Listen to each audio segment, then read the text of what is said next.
Good morning, everyone. I think or for those that are more on the eastern side of the globe, good afternoon, and welcome to the second edition of the SEE-Earth. It's an event organized by the Special Interest Group for Sustainability of SEFI. And this time we focus on sometimes too perceived uncomfortable aspects in education, like now we talk social, emotional learning and emotions, and then we look into accreditation. How does these two actually contribute to sustainability and drive sustainability in engineering education? So that is the conversations we are going to have here. Practical question, this will be recorded. So if you don't want to see your being recorded, I kindly ask that you close your camera. Otherwise, please, we like to know people faces and not just names and letters. So please, you are also welcome to share, have the camera on. So I will just go briefly through the program. We will start with Inês and Diana. Inês and Diana will introduce themselves briefly. I'm sure they will do a better job than me, even though I hold them very close to my heart. And we will start with the empathy design in education for sustainability. What is the role? What is the driver? With the constraints? What are the challenges? And we will have roughly 20 minutes hearing their thoughts, their knowledge, their experiences and research. And then I will invite the participants to actually to go to breakout rooms to discuss what they heard, to digest information, to be critical, to share also their own knowledge with each other, a small brief network for another 20 minutes, and then we will come back and I will ask the breakout rooms and the participants questions so we can have a dialogue and a conversation afterwards. So I will monitor in time and I will register questions also in case you have them during the presentation. So feel free to write in the chat as we go. So my name is Ida. I'm the co-chair of the SEEE, and I'm so happy to welcome you all here today to have this conversation. So Diana and Inês, I hand over to you now. Thank you, Ida. Thank you so much, Ida. So just bear with me while I share my screen. And I think you can all see it. It's wonderful to be here today, everyone. So I'm Inês Direito. I'm based at University of Aveiro in Portugal, but I'm also associated with University College London, the Centre for Engineering Education. And I'm pleased to be here with my wonderful colleague, Diana Baraktarova from Virginia Tech. Good morning, everyone, from me as well. As my colleague Inês said, I am Diana Baraktarova. I'm an associate professor in the Department of Engineering Education at Virginia Tech, and I'm also this spring semester on a Fulbright, being in Technical University of Sofia in Bulgaria. So this is why I'm in the European zone. It is really truly a pleasure and an honor for us to contribute to this important conversation on sustainability. We are especially grateful to the organizers for creating a space where we can think collectively about the kind of future we want to build, and importantly, the kind of engineers and educators needed to support that future. Our talk today focuses on empathic engineering education for sustainable development. When we think about sustainability, we often think about technology, infrastructure, innovation, or environmental systems, but communities, cultures, and the broader consequences of engineering decisions are more. This is where empathy becomes essential. But what is empathy? At its core, empathy is the ability to understand and connect with experiences, perspectives, emotions, and needs of others. It is not simply about being nice or emotional. In engineering, empathy involves intentionally considering how technologies, systems, and designs affect human lives and societies. It means listening carefully, recognizing diverse perspectives, and understanding that technical solutions exist within social, cultural, environmental, and ethical contexts. Empathy is important in engineering education because engineering problems are rarely only technical problems. The challenges our students will face: energy equity, access to clean water, ethical AI, sustainable infrastructures, global health, and displacement are complex human challenges. Addressing them requires engineers who can collaborate across disciplines, communicate effectively, work with communities, and design responsibly. And speaking about design, empathy plays a central role in the design process. When we frame design around understanding people, their experiences, and their emotional responses, we open the door to more thoughtful, meaningful, and inclusive innovation. But what actually is empathy? Typically, we talk about three overarching dimensions: cognitive empathy, affective empathy, and behavioral empathy. Cognitive empathy is about perspective taking, understanding how someone else sees the world. Affective empathy involves feeling for or internalizing another's emotional state. And behavioral empathy is what happens when those two translate into action, when understanding and feeling lead to doing something. Three dimensions, those three dimensions don't always show up together. Cognitive empathy and affective empathy can manifest individually or co-manifest to support empathic behaviors.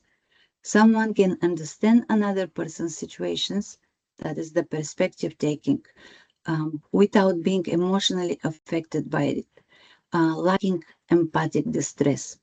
Someone can feel deeply the needs of others but fail to act. In engineering, those three matter because empathy helps engineers to see beyond the immediate technical problem.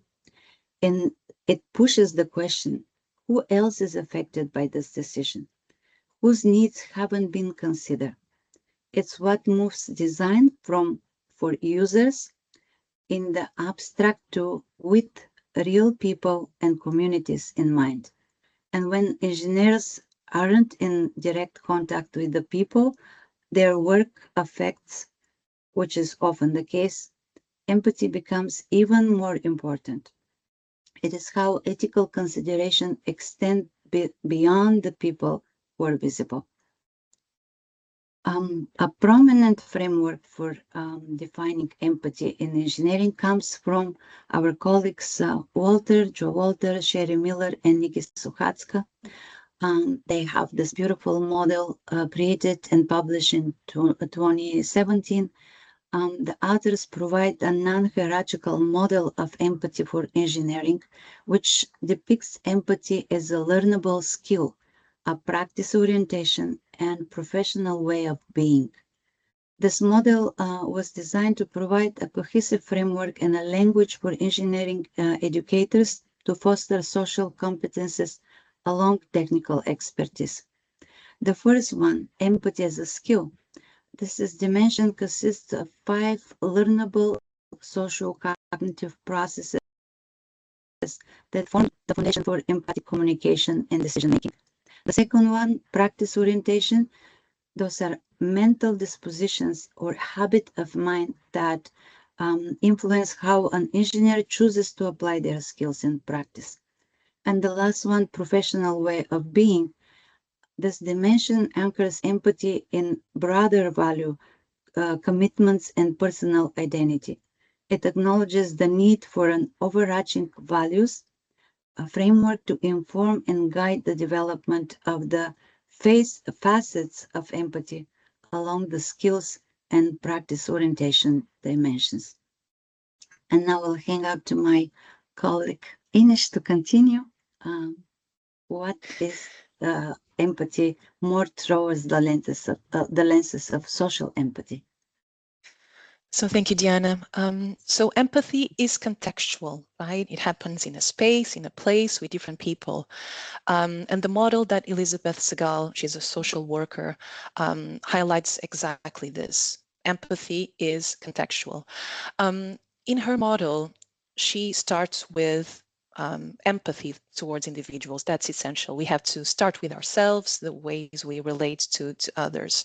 And this involves both affective responses and cognitive processing directed at another person. So it's the foundational ability to feel with and understand an individual's internal state. Second, we have the contextual understanding, and this component requires an understanding of how historical backgrounds, systemic conditions, and societal inequities inform an individual's life situation. So it moves beyond the individual to look at the broader environment that shapes their experiences. And finally, social responsibility. So this is the application of empathic understanding to make macro level ethical decisions. So in this stage, empathy is a conscious choice that leads to justice actions aimed at social change. And why this matters. We many times when you talk about sustainability, we also talk about ethics and the code of ethics for engineers, right? So very briefly, microethics and macroethics are differentiated based on where an engineer directs their attention and which ethical principles are prioritized. At the microethical level, empathy plays a primary role in supporting interpersonal relationships, but we know that sustainability issues require a larger vision, right? So that's where macroethics comes into play. A very used or an interesting model developed by Justin Hess, our colleague in Purdue University. He pretty much organized some of these concepts of micro and macro ethics and how these can be taught to engineering students. So there's a progression, focus on the self towards future generations.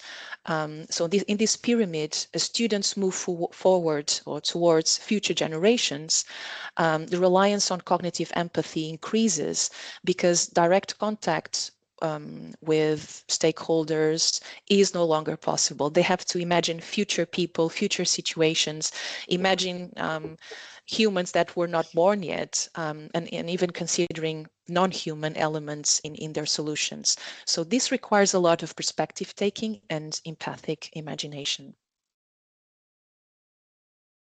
And now over to you again, Diana. Thank you, Inish. What is education for sustainable development and why empathy matters?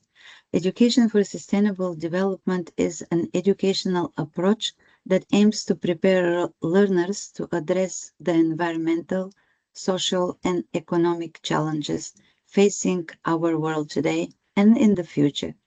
It is not only about teaching sustainability concepts, but about empowering individuals to think critically, act responsibly, and contribute to more just, equitable, and sustainable societies.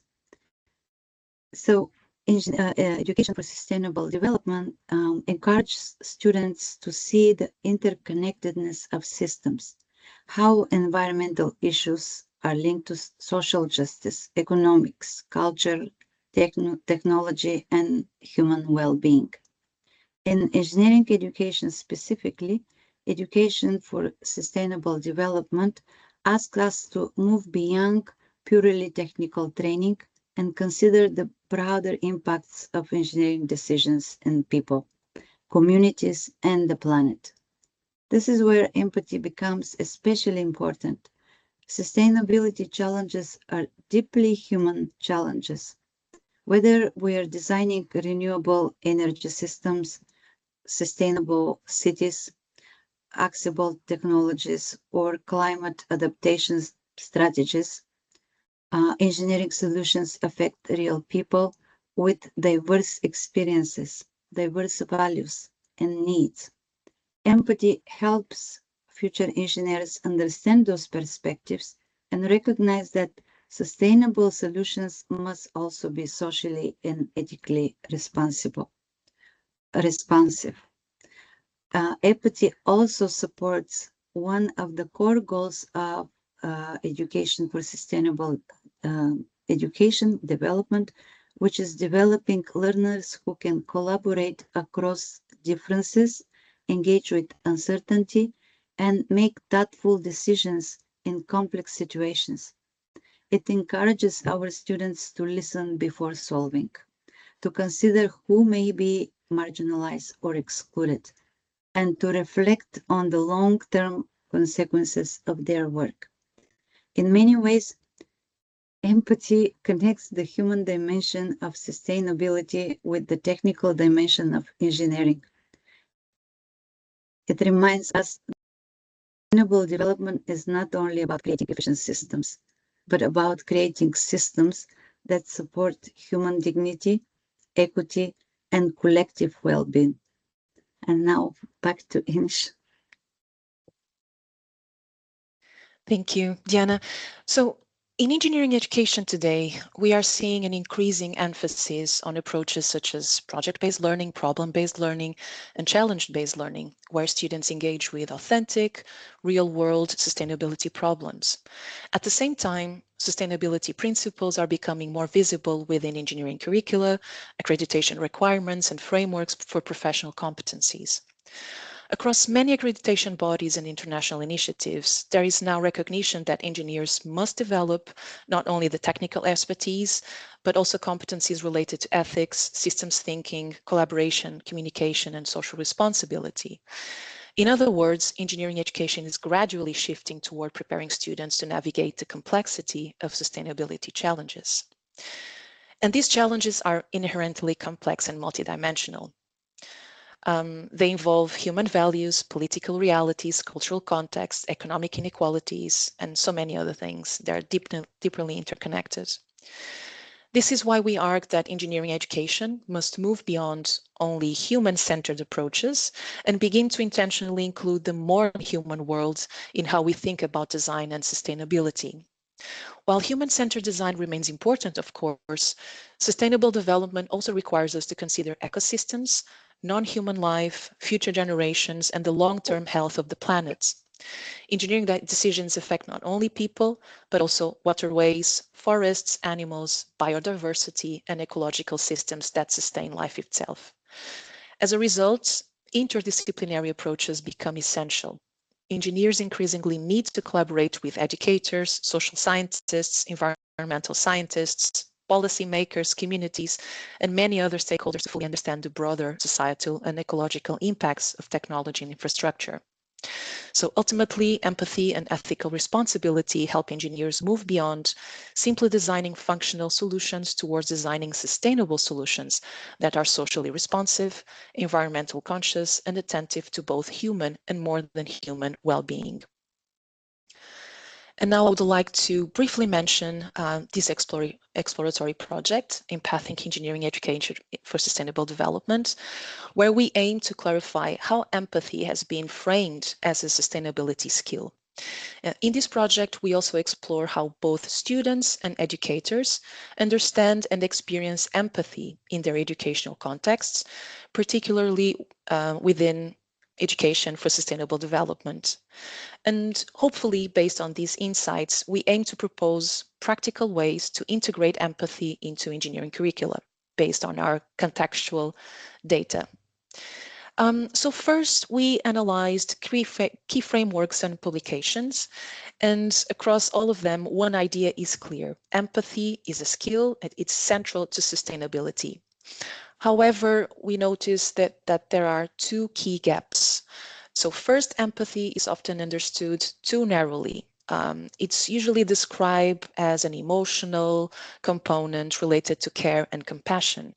And this is very important, but empathy goes beyond that. And when we think about sustainability, we also need perspective taking, systems thinking, critical reflection. So we think that in these frameworks and moving beyond the current literature, we need to state that empathy, as Deanna presented before, it's a multidimensional competence. It involves so many different concepts. It's not just feeling, as sometimes these frameworks seem to suggest. Then another gap is that most educational approaches focuses on K-12 level, so from kindergarten to high school. So all levels prior to higher education. But we know that empathy can or is a lifelong skill, and we urgently need it in higher education, professional contexts, and decision-making spaces. So we need to have approaches to help develop this competency in these contexts as well. So the challenge is clear. We need to broaden how we define empathy in these frameworks. It's much complex than it sounds. And we need to expand where we develop it, because addressing sustainability challenges requires not just knowledge, as we know, but the ability to understand, relate, and act in a complex world. Very briefly, we are also conducting in this study a state-of-the-art review. We followed, we used a systematic approach and screening process and found about 28 records, papers in engineering education for sustainable development that used or treated empathy at some capacity. And this is just a list of our initial analysis of these records. We are also conducting, we've conducted interviews with engineering educators, both in Aveiro and Aalborg University, and focus groups with students. In first level and second level studies, because we wanted to understand if something changes or if we can compare their experiences at different levels. So more about that in a future event. I would also like to share the SEFI regional event in 26. It will be held in Aveiro, and we hope to present some of our findings there. So we are more than welcome to join us this June in Portugal. If not, we'll be hopefully present at SEFI 2026 in Prague. Thank you so much for your attention. It was a pleasure. So information about the project, we'll also put the link on the chat. Thank you.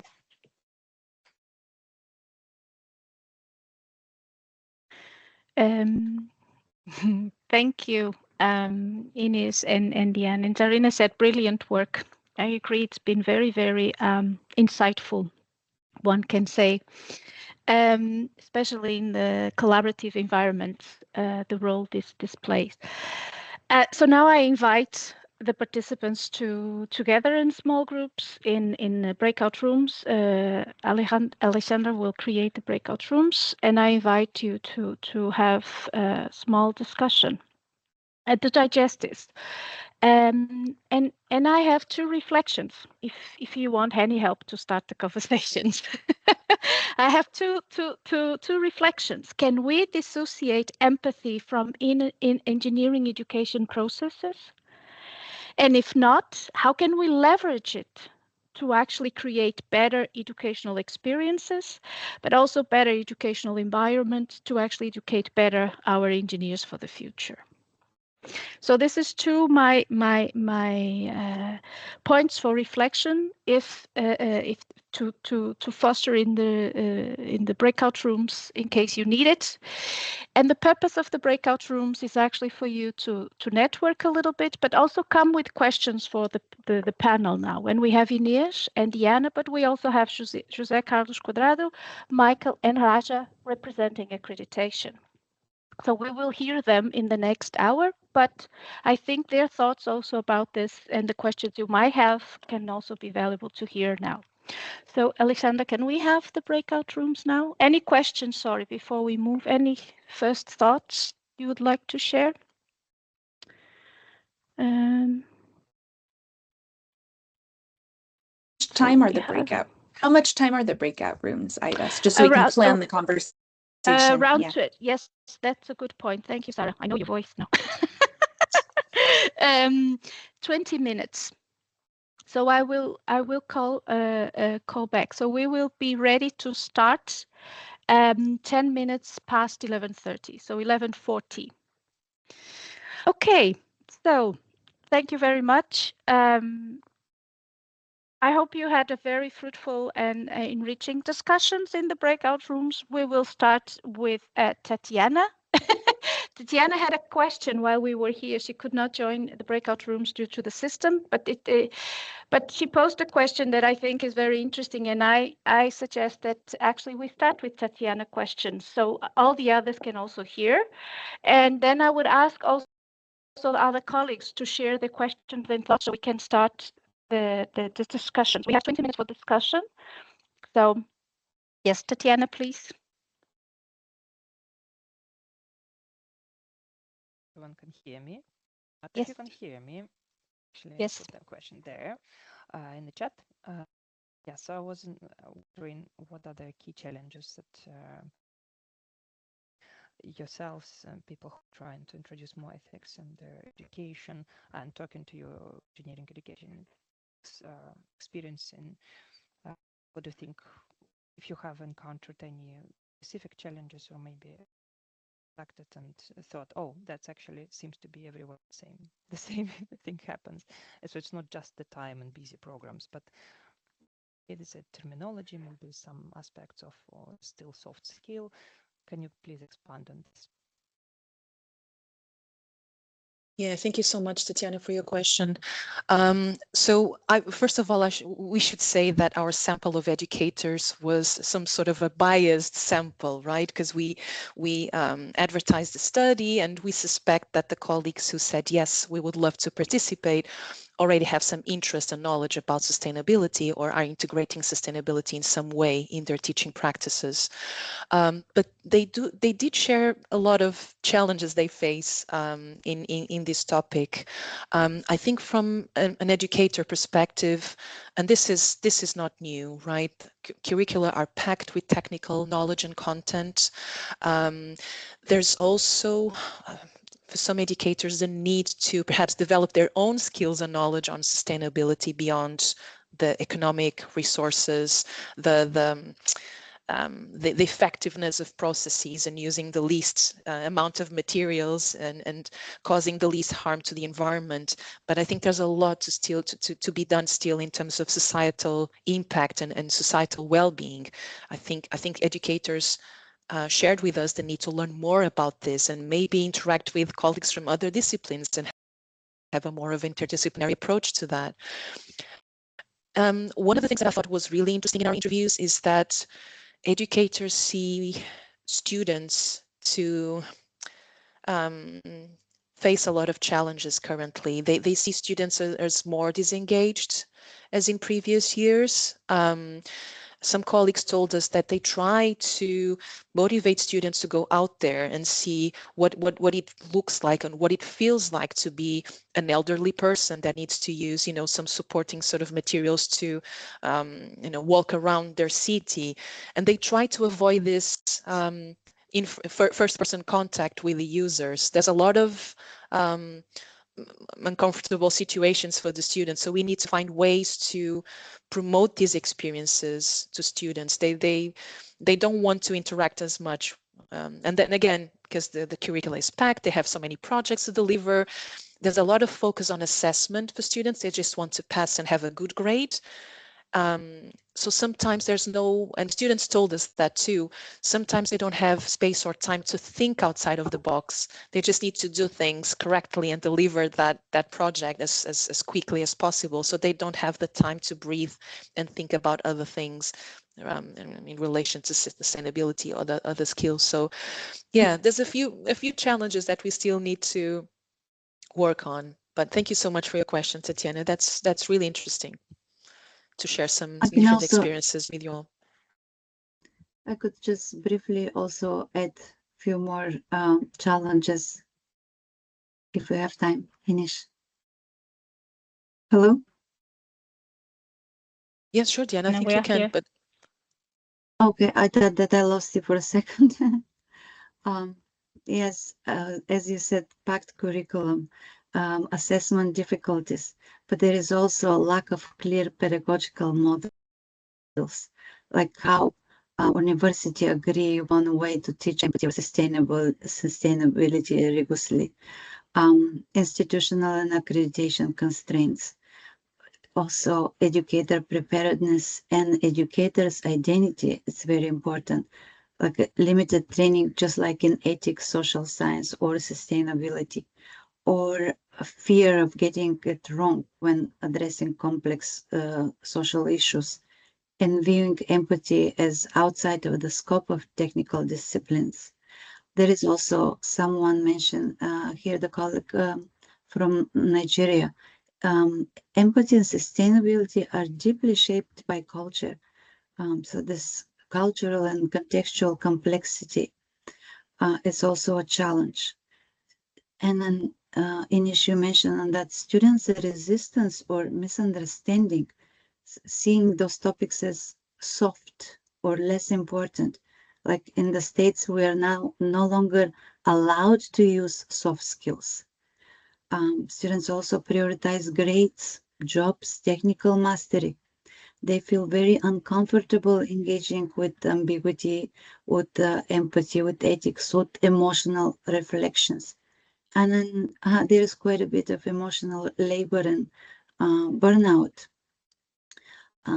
Teaching empathy for several years, I could say from a personal experience, it requires emotional engagement, not just from the students, but from us, the educators.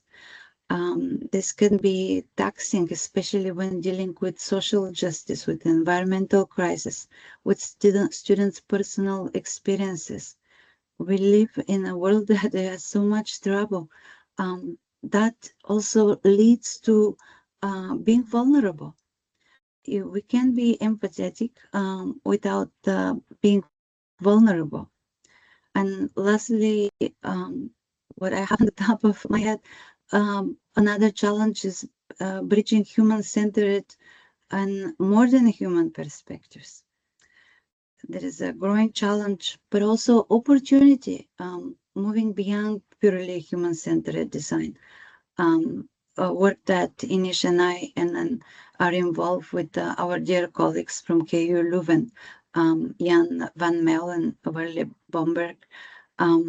We're interested in not just the human-centered design. Now we're transitioning our work more toward more than human-centered design to include ecosystems, planetary boundaries, non-human life. Those are very important challenges.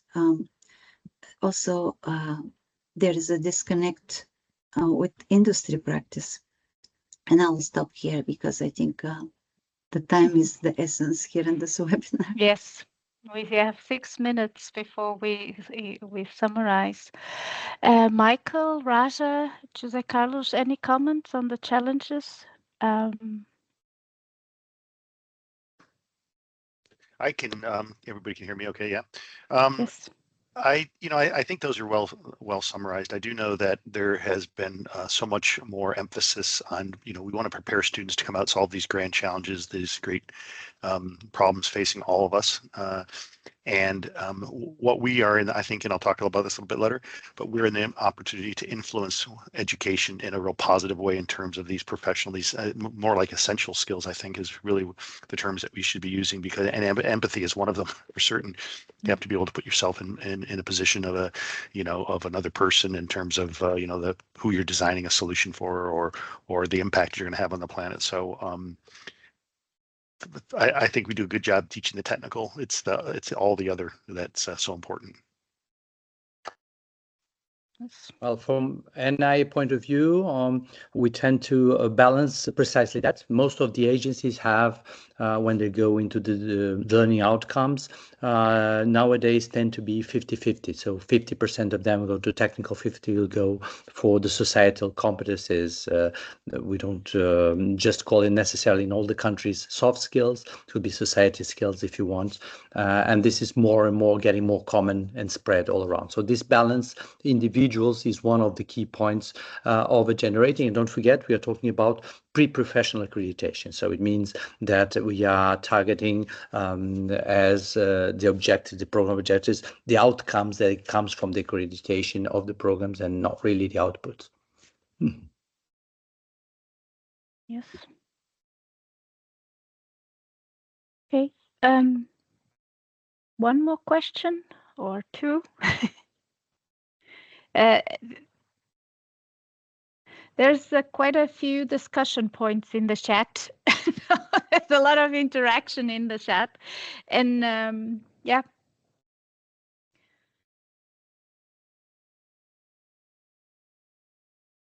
Okay, then I can actually bring up the discussion on the chat, and I think this is a really interesting point. If we are to teach explicitly, then we should have learning outcomes for it. And I must say that one of the beautiful learning outcomes I've seen really recently was Diana's. They were really, really interesting and very well phrased. But then we also have to think about assessment, because then we have to think about the alignment of this. So this is actually, how should we do this? Because then can we actually give a grade to empathy? How should we consider this? Yeah. Any points, any reflections? A very quick reflection. So empathy is not one thing, and I think we tend to think about it as empathy, right? But it's a multi-componential thing. There's so many concepts related to that, and I think we already do a great job in assessing some of those, like teamwork or considering multiple perspectives. There's ways to assess that, right? I think we don't do well, and it's complex. I don't know if we should assess. Maybe it's more the emotional affective component of empathy. But yeah, I don't have a clear idea of how to do it. Should we assess this? But I think what I want to say is that I think engineering education is already doing a great job in some of the elements of empathy. We need to do or think about other ways to include the other components of empathy in regards to sustainability, of course. So we have 3 minutes, 2 minutes, 3 hands raised, just to let you know. But Anna, please, I saw you raise your hand first, and Sepp and Scott, if you don't take it now, if we don't take it now, we can take it later. Just so please don't forget the questions or comments. Yes, Hannah. Just a quick example I shared in the breakout room. Ann-Charlotte Larsson, Linnaeus University in Sweden.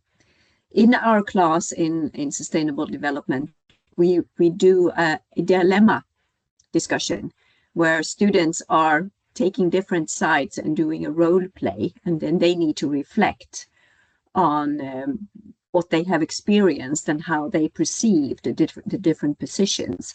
That is a way of making them actually act, and we assess the reflection rather than the way that they work in the, you could say, the empathy situation. So that's just an example on how you can act with that in a teaching situation. Thank you. Sepp? Yes, I can also be very short. Yesterday, we had a meeting with the working group for sustainability, and we were talking about the ambitions for next academic year. And instead of like a formal assessment of these like empathy or empathetic characterizations, we thought of at graduation ceremonies, there's often prizes like by companies for the best thesis or the best research. And we thought maybe it would be a good idea to offer a prize for the best, the most volunteering work or community work, and like create a prize or something like that. So you can, like, all these parents are sitting there, and you make it very visible as a faculty that you validate these things. So yes, quick thought. Yes, Scott, and last, so we can have a 5-minute break. Yeah, and I'll be very quick. And yeah, so just in response to your question about how could we assess empathy?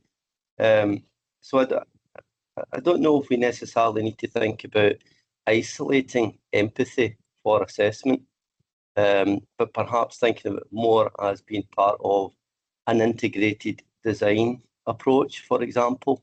And there is one such process or approach or methodology in design thinking, and empathy is very explicitly the foundational stage of that process. So, you know, a design project of a student, utilising design thinking with empathy as that foundational stage or part of that integrated process. That's how it could effectively be assessed without necessarily thinking about how do we isolate that attribute or attitude of empathy and assess that in a student. Yes, I totally agree, and I was being provocative, so I know next time how to trigger you. No. Yeah. I take it was a provocation, and I'm just trying. That was just a response to your provocation. Agree. Yes, not everything needs to be assessed in a traditional way. Yeah. So I think that we need, I think we need to look into this as a flourishing, thriving moment, evolution momenting, nurturing moment, and not just like black and white. So, and that's why I ask this, because that's how we see formal education. To wrap it up, and this takes a lot of these things takes place in informal and non-formal education, where actually students find these social emotional aspects of their learning much more fulfilled than informal education. So just to wrap it up, so 3 minutes for a quick break. So we started again. So we're very quick, very quick break for the sake of time. So now I welcome Michael, Jose Carlos, and Hasa. We will start with Michael with the American and the Abbott perspective. And I will let Michael to introduce himself. But now it's actually the other perspective, right? So if we want, we started with a bottom-up, more on a practice research level, and now we take it from, let's say, accreditation and quality assurance perspective into this subject as well. So Michael, the floor is yours. Okay, very good. Well, thank you for allowing me the opportunity. Obviously, the topic at hand is what I consider critical. Obviously, we all do in terms of future for people and planet and everything. So I did want to talk a little bit about certainly, yes, the U.S. perspective, but ABET is quite international now. We have international agreements, we have international programs and so forth. So I like to believe that we're kind of talking in, collaboratively, certainly, and I'll talk a little bit more about that. One second here. Okay, I'm not going to bore people with criteria, but I only reason put this up here is just to demonstrate, this has been in our criteria for well over 10 years. And I always think about sustainability as such a broad topic, right? And if you just talk to people, hey, about building a more sustainable world, that means different things to different people. And certainly at students, we have an opportunity to influence them in a real significant way before they get into the workforce. And so we focus on the things that we know are important. Global considerations, cultural, social, environmental, all those things are critically important in a design. And so when students leave, this becomes part of what we hope is their design mindset. Communication is so important. We heard that already with the essential professional skills. You can't, make progress without that. Again, we really stress this economic, environmental, societal context, something that, we do such a good job teaching, I think, the fundamentals in terms of the technical, the engineering, design, and so forth. But what about these kinds of topics? So they're there, and I just want to demonstrate they're there in our criteria. We expect programs to prepare students along these lines. And so we definitely do see a difference in the students coming out today than we did, 15 years ago. Every year we have a big external event. It's called the ABET Symposium. And the reason I wanted to talk about this is because since 2015, we've always built it around one of the Sustainable Development Goals. Okay. So this past, just 2 weeks ago, I guess, we had our 2026 version, and this was all about Sustainable Development Goal 17. Partnerships, which I believe in many cases is probably the most important. Okay. And the reason I believe this is because the technologies exist in many cases to address many of our challenges. The technical is there, but what about getting people to work together? We're talking about business people, governments, we're talking about economists, social scientists, engineers, the list goes on and on and on. We're not going to make real good progress unless we make a difference. And so our theme was all built around advancing innovation through partnerships. And I think that's really critical. And again, getting students in that mindset from day one, I think will make a big difference. So another way that we can help influence the student's educational experience. We have a lot of partnerships. This is an example of collaboration. Don't need to go through and mention any of these other than the fact that, we like to make sure that we are engaged with as many organizations that are have the similar values, kind of focused on the similar sort of goals in terms of preparing students to be successful. And the success doesn't mean just getting a good job, making a good, getting compensated well. It means what's the impact they're going to have on our planet moving forward. And all these organizations are focused that way. One I'd like to specifically talk a little bit about is the Lemelson Foundation and their program called Engineering for One Planet. One of the challenges that we face as educators is how do we get these kinds of topics into the curriculum without having to go through a lot of work or pulling things out, putting things back in and restructuring. And the Engineering for One Planet is a program that's really all focused on how do we integrate these kinds of skills into what exists now. And there's ways to do it without having to, restructure courses or curricula. And they have developed a toolkit which allows you to do just this. And this is a toolkit that's for free. We encourage people to just download this, use it. It has exercises and activities, descriptions of how much time is expected and where's the best place to put it in a particular course or series of courses and so forth. And separately, the Lemelson Foundation Working Group also mapped it down to the criteria, our criteria, so that you can determine, hey, use some of these to support attainment of certain criteria. So that's been extremely helpful. The best way to encourage is by example. So we have a joint award that we got every year in November, and this is all about identifying really good programs or individuals that are really promoting sustainability in their programs. And this is a joint award that's done by Lemelson and ABET. And we look at the ABET accredited programs, and there's no better way to encourage other programs to kind of go down this path without showing them sterling examples of what can be done and the possibilities. So whatever opportunities we get, again, we like to influence and we like to encourage sustainable practices, sustainable design, and by the way, not just in engineering, but all the STEM programs that we're involved with.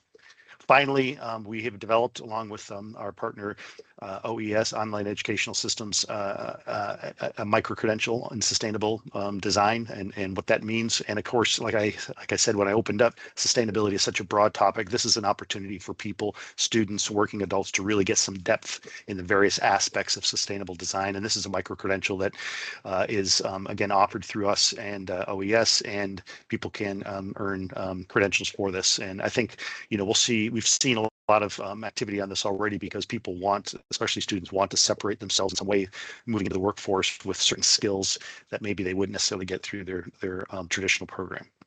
So that's what I have, and happy to answer questions either now or later. Thank you. Any quick question for now to Michael? Just very quickly, Michael, last year we had Penn State University and Cindy Cooper and Cindy Anderson actually showing the examples of the Engineering for One Planet, how they applied in their own institution. So I post a link if colleagues want to take a look of it. It is very, very interesting. And we also have Sarah here with a sustainability toolkit that we also showcased last year in Sea Earth as well in the first edition. If there's no comments for now or quick questions, I'll just hand over to Jose Carlos and Raja for the European perspective. So Raja, can introduce yourself? Yeah, thank you. Just give me a second. Let me share the slides. Okay, can you see my slides? Yeah. Can you see my slides? Yes. Yes, we do. Yes, we see them. Okay. Yeah. Thank you for the opportunity, Ida, and your sake to allow us.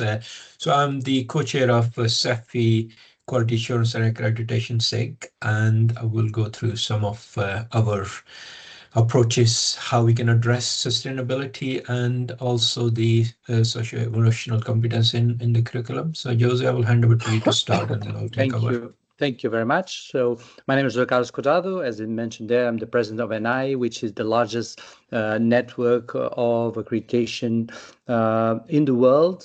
Actually, when we were preparing for this event, there was this discussion are we Europeans? Are we non-hemispheric? What are we? The idea is That's not it. As being the largest, we are present in 60 different countries all around the world.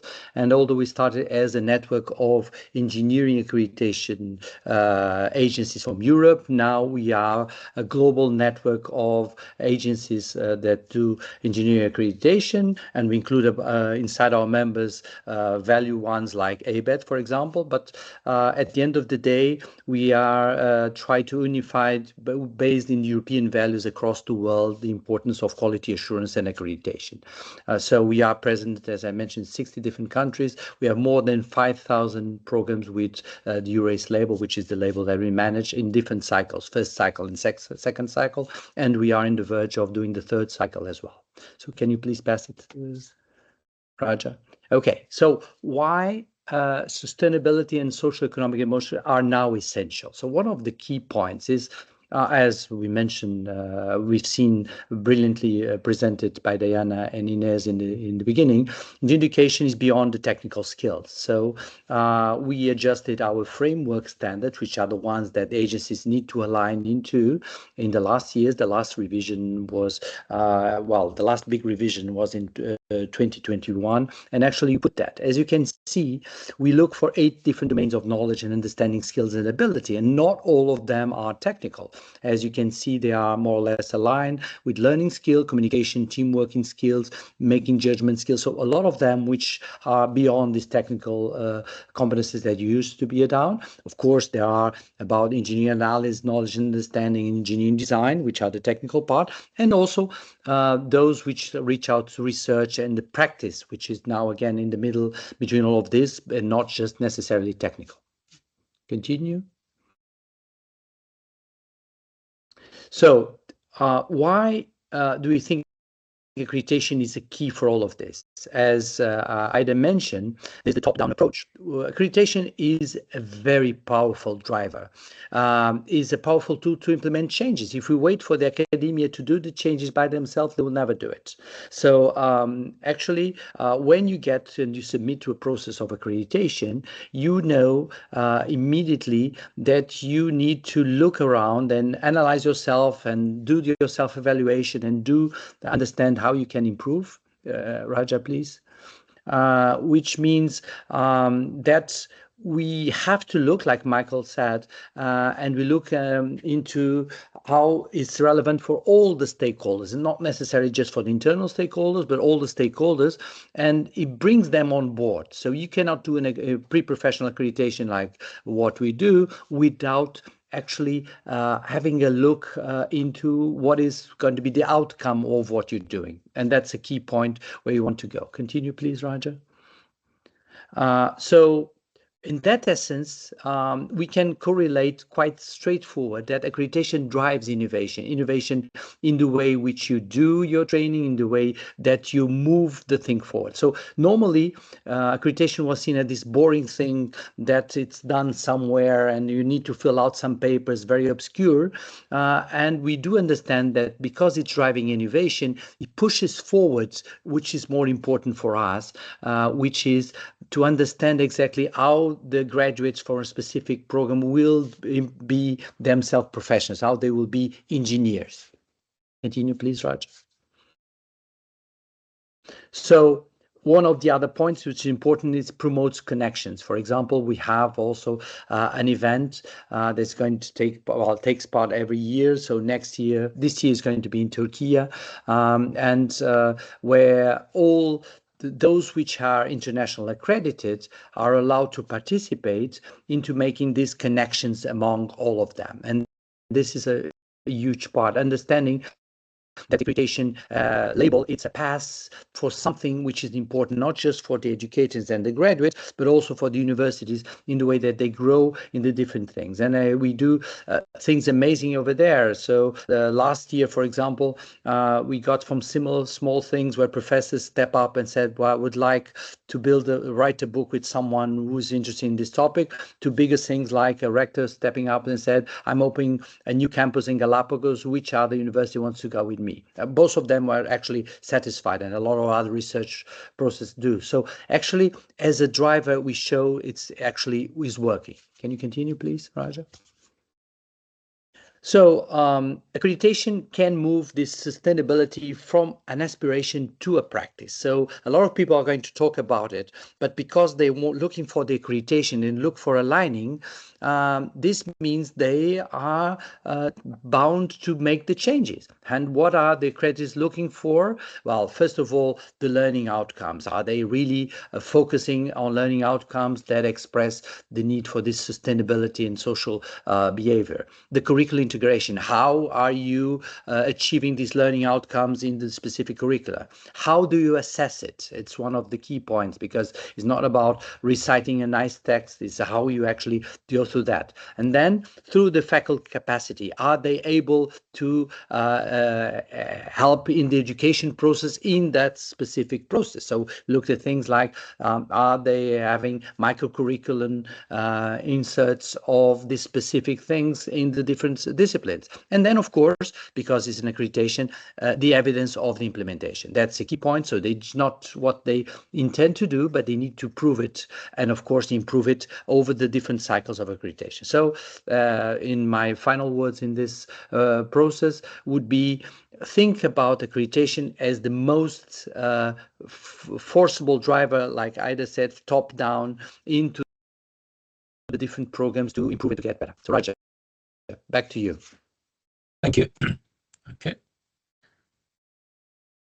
Okay, so the program quality depends on the educator's quality, and how this can be addressed. In 2021, Interprofessional, they work with United Nations International Labour Organization to come up with a framework to allow the engineering educator and now many other educators to align their skill set to the international requirements. So there is a standard available, which is known as IPR, International Professional Engineering Educator Register, which addresses around 25 different competencies. 14 of those are pedagogical competencies, which are focusing on the teaching excellence and student engagement. 6 are the research competencies, covering scientific, production, and methodology, and 5 are management and leadership competencies, allowing the institutional engagement. And there is also motivation needed as well, because people are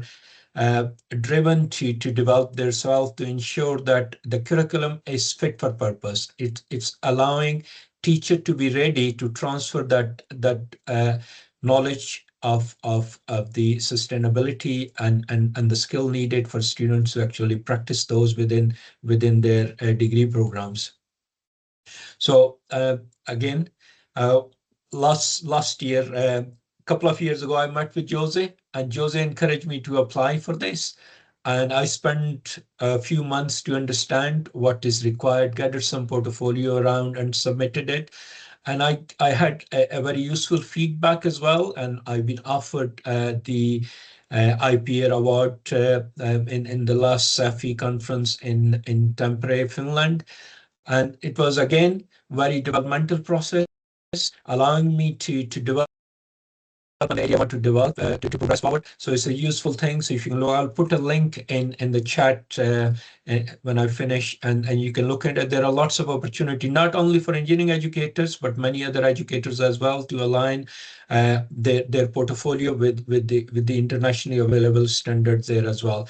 And the key idea here is that accreditation pressures the program to improve, but program can only improve if the educators are supported to teach differently. So they need to ensure that all their curriculum is embedded with sustainability applications through design. So the students are designing with their customers, with their communities, with their stakeholders, and also embedded in their emotional and various other cultural needs within the design process as well.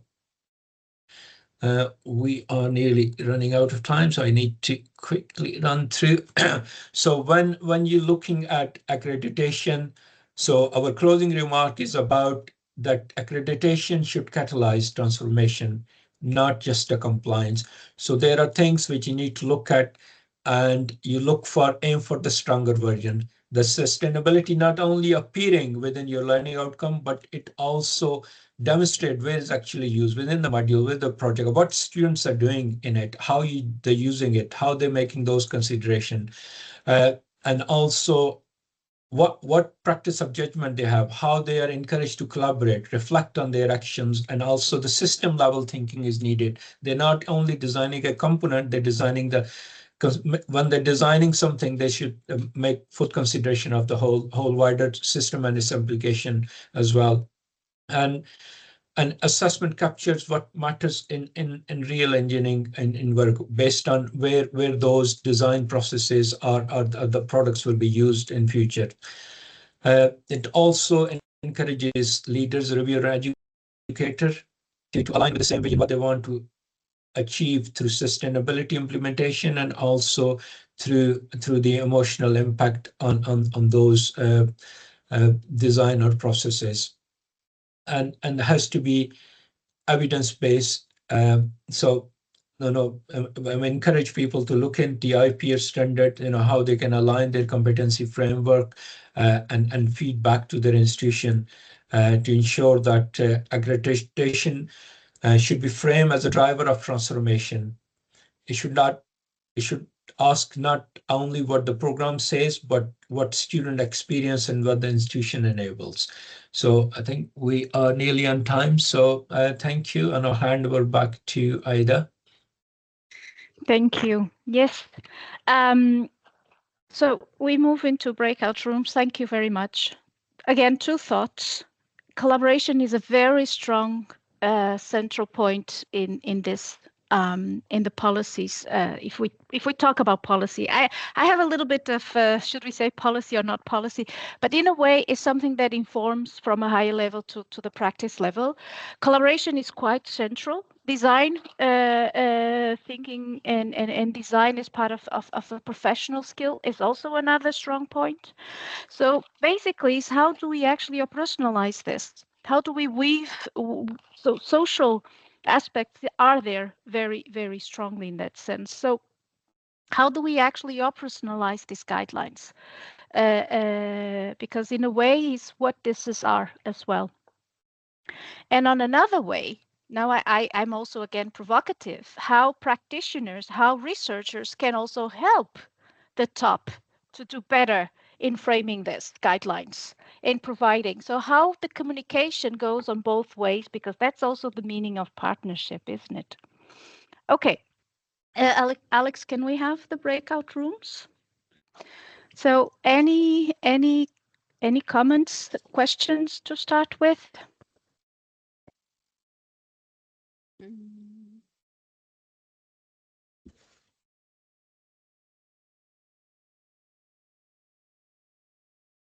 What can I say that can be provocative now? Yes, please. Yes, I was just going to say that there were only 2 of us in our room, but we didn't quite catch the question. But we did talk about the benefits and the challenges of accreditation, but how it can be used as a driver, which I think the 2 speakers have talked about. That there is some real benefit in being able to use that as leverage. With if you've got an accreditation visit coming up as a university, you have that opportunity that it gives you to kind of drive change. So we were just talking about that. So. Yes, Gavin? Apologies, my camera has died, so you're going to get a grey circle. But I'm at Maastricht, and I'm a Bachelor Program Director in a program that is called Circular Engineering, which is we teach engineering through the lens of sustainability, and we are not accredited. And we, in our group, we had a mixture of people work in the Netherlands and the UK. And I would make a couple of points. One is that in different jurisdictions, accreditation has different power, because in the Netherlands, it's not a thing. A professional accreditation for engineering programs, there's not so much pressure for the universities to have this, because we have the NVRO, the Dutch Flemish accreditation organization, and there is this less pressure to become a chartered engineer or the PE status in the United States, for example. Whereas in the UK, really, if you're an engineer in university, you have to have IMechE, IET, IChemE, for example. So there is a vector for those professional bodies to influence the sustainability direction of established universities. The other point I would make is that at Maastricht, we have a new engineering program. We integrate sustainability in every course from day one.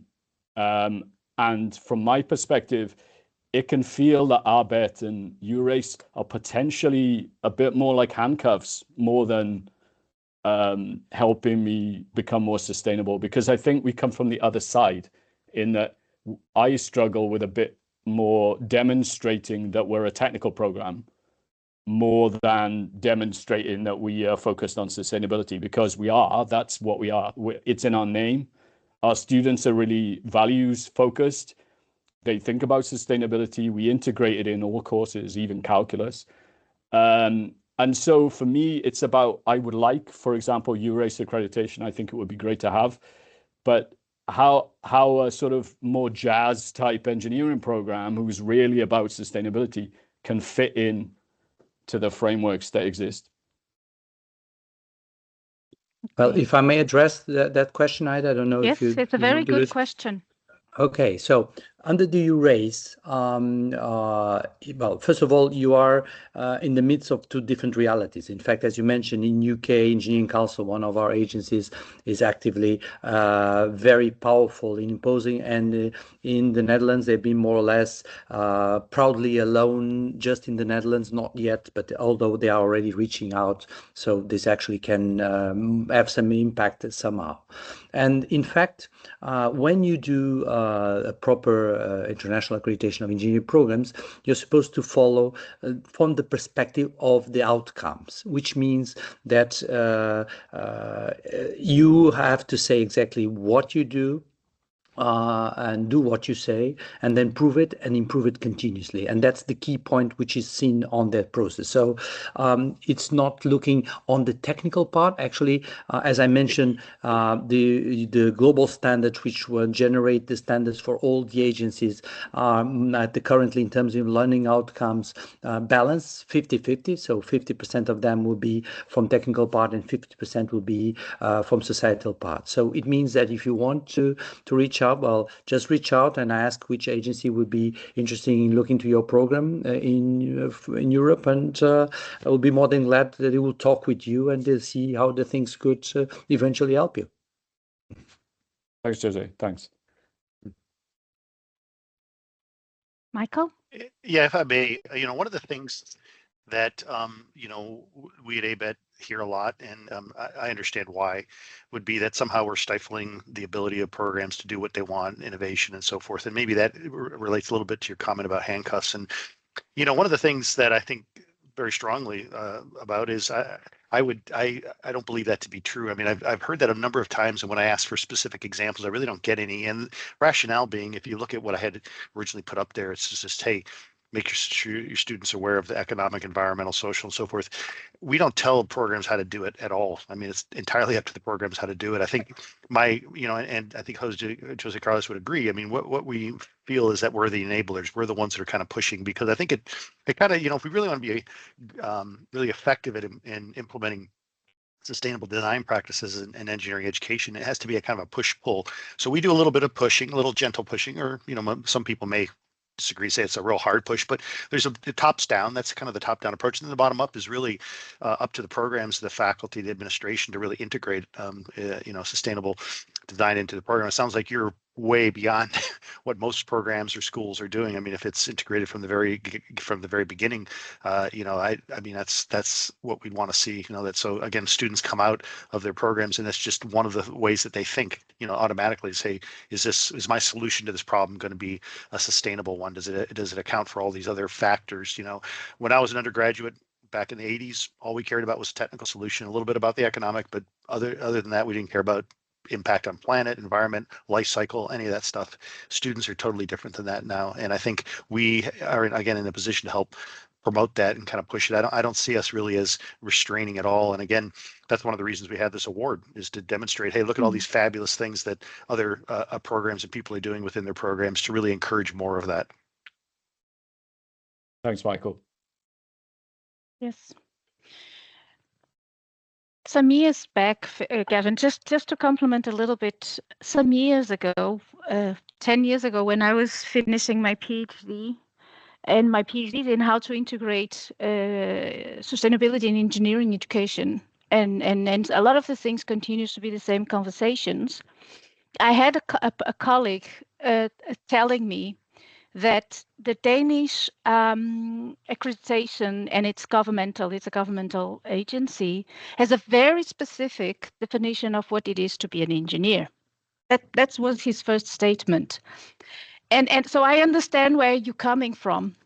And at the same time, I really see the accreditation bodies and the policies as actually being the drivers and the enablers.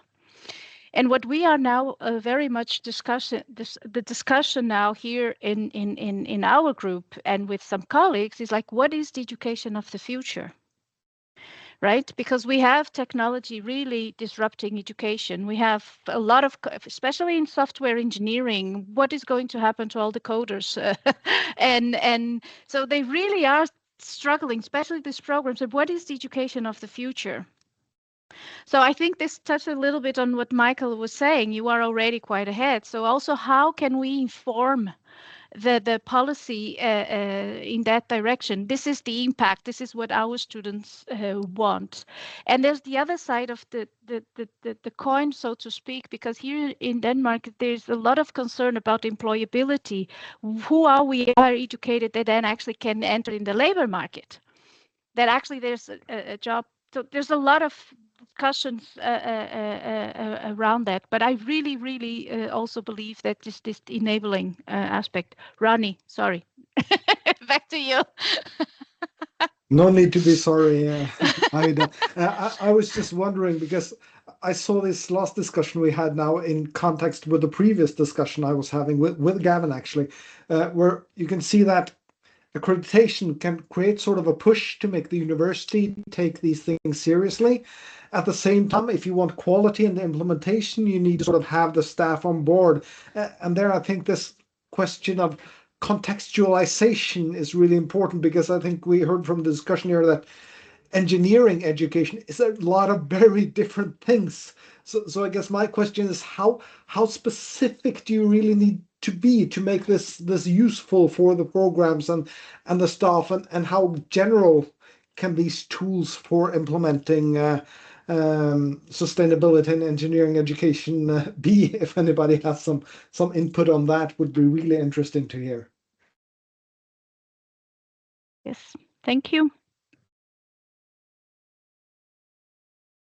I think this question was for Michael, Rasha, or Jose, Carlos.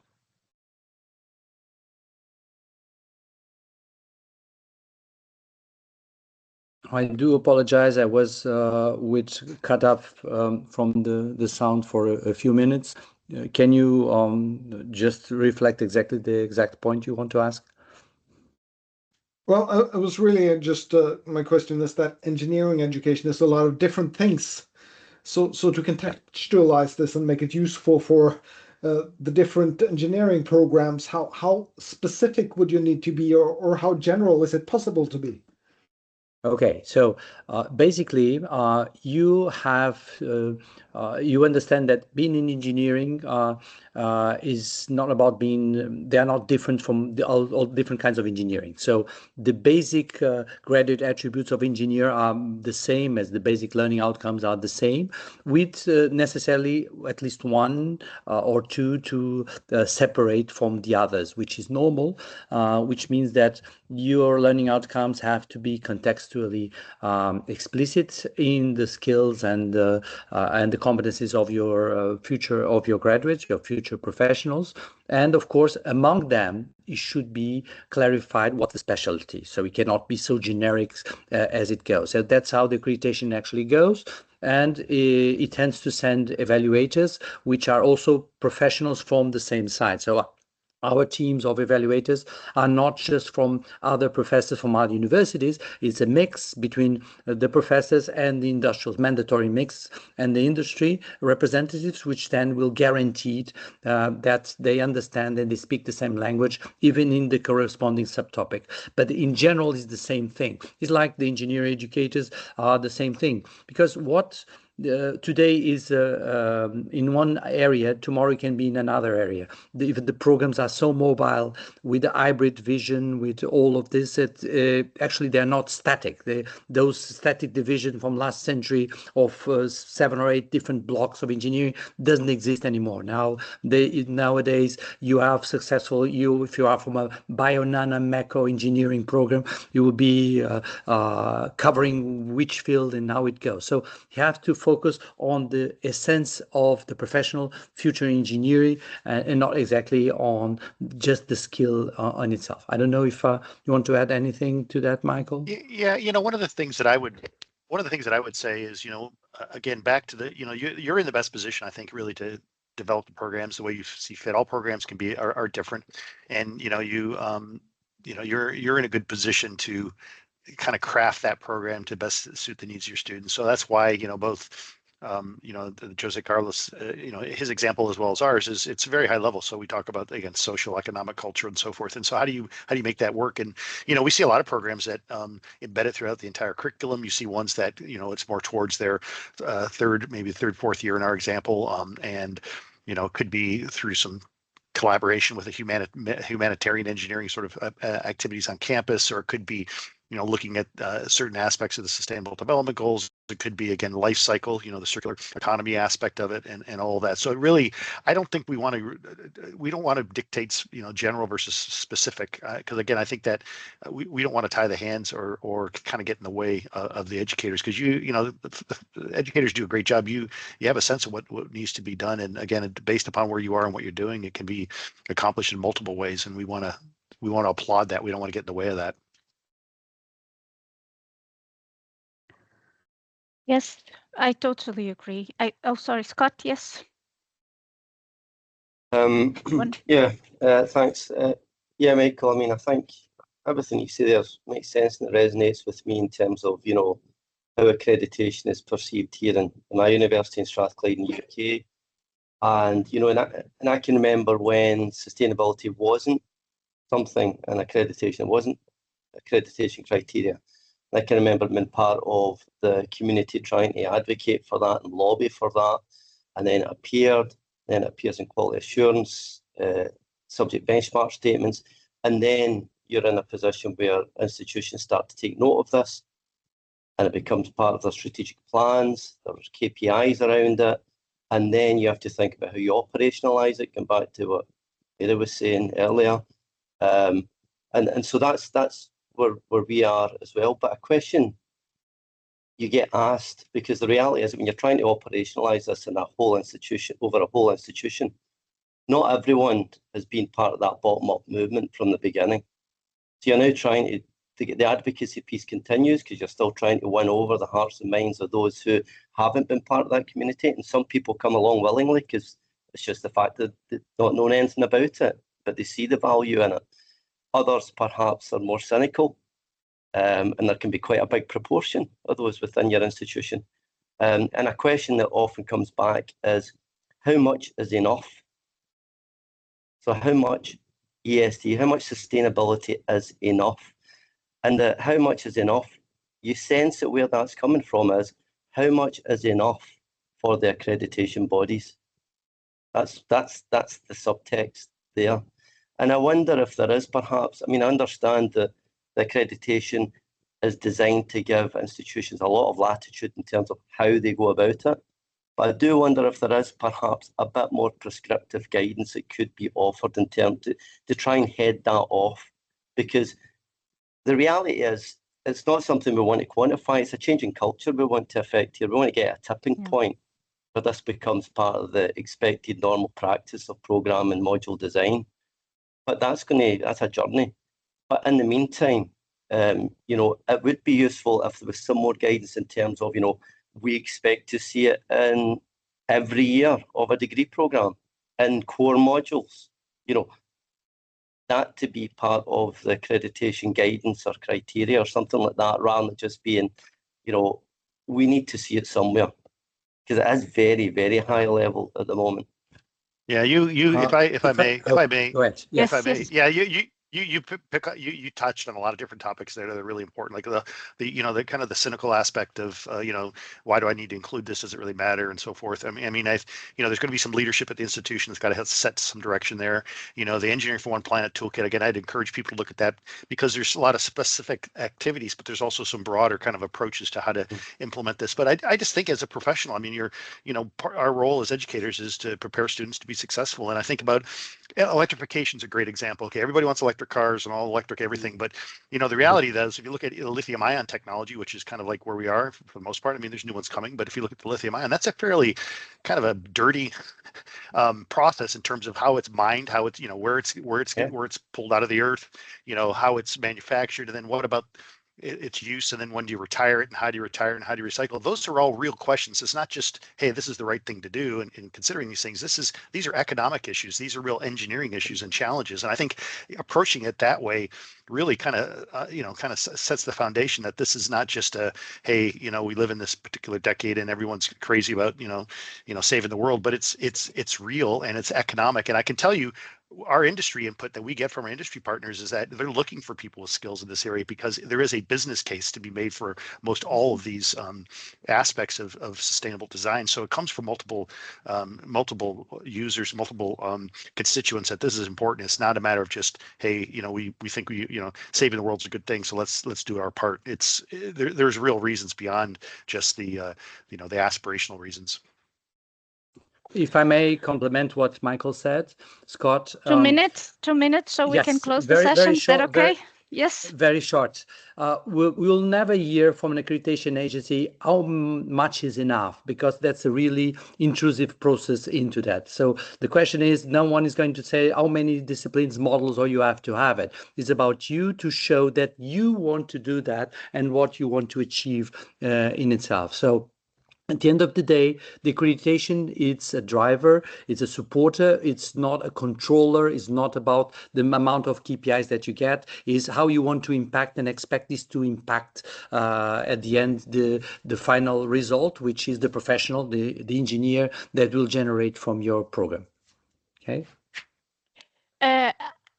When I heard that question, my first thought was, there you go, a research project. Because actually we can assume, but we don't have data systematically collected to answer those or some of these questions. And how much we actually do research in accreditation and engineering education policy. So here's a question mark. Maybe we should consider that. But thank you very much, because I think this is also spaces, we need to have the spaces to also have these conversations. Unfortunately, we are going to close, but we will meet again in SEFI, hopefully, but we can also meet again June 5th online. So I posted in the chat, so I don't have to say, but we have a general meeting for the SEEG in spring. We meet online, we network, we also have these conversations, and you are all welcome to join. You can save the date in your calendars already, but I will use the mailing list I have from the SEEG to spread the word, and I will also ask Alexandra to spread the word to those that register in this event. So, if I may, also, so the yes. SEFI name, as the chair of the SEFI Group in Quality Assurance Accreditation, if you want to go deeper on that, you're also welcome to join us. We also have the meeting itself, and all of those which get the IPer title in the session, in our conference of SEFI, they get awarded their pin and their diploma and this kind of thing in a way of recognition. So feel free to join also if you're interested in quality assurance and accreditation. Sorry for this push it up, but it's also for SEFI. It's one of our other groups. The invitation was intentional to have this cross-SEEG collaboration, actually. Yeah, I think we need to also create space to have this special interest groups conversations, cross-continental conversations. And colleagues that are here from the Global South, I really want to have you also dominating the spaces. So if Alianka, I don't think Alianka is still with us, so I know who I can reach out for that in the future. Just a note. But I would like to say thank you very much for your participation, for your interest, for your thoughts. That's why we do this. I would also like to say a big thank you to my colleagues that helped me to organize this. Cindy Cooper, she's not here, but because of the hour difference, but she was the one actually. I reached to Michael out bringing him, and I said yes, please. And also to Valentina and Kirsten and Sarah that are also here. That was huge support, and of course the presenters Diana and Inez and Jose and Raj, and of course Michael. So thank you very much. This will be made available online, and feel free to reach out if you have any questions through email or anything. Thank you very much. And I close the session now. So Thank you, Ida. Thank you, Thank you, everyone. everyone. It was lovely today. So Bye. you can go and lie Thank down, you. Michael. Thank you for being here. Take care. Happy to be Bye. here.